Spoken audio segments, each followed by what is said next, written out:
With Chayote, it eliminates knee pain, swollen feet, high blood pressure, cholesterol, poor circulation, and anemia. This smoothie is so effective that it will take effect in just minutes.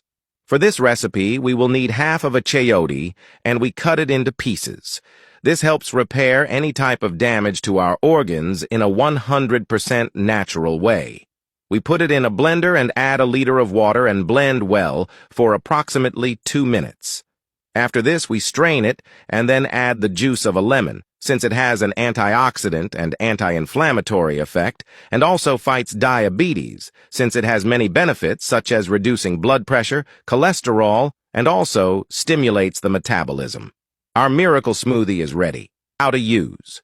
Take it 3 times a week on an empty stomach. In which city has this video found you? If you need more healthy tips, drop a yes, I need more, and which other recipe you want me to bring. Thank you very much.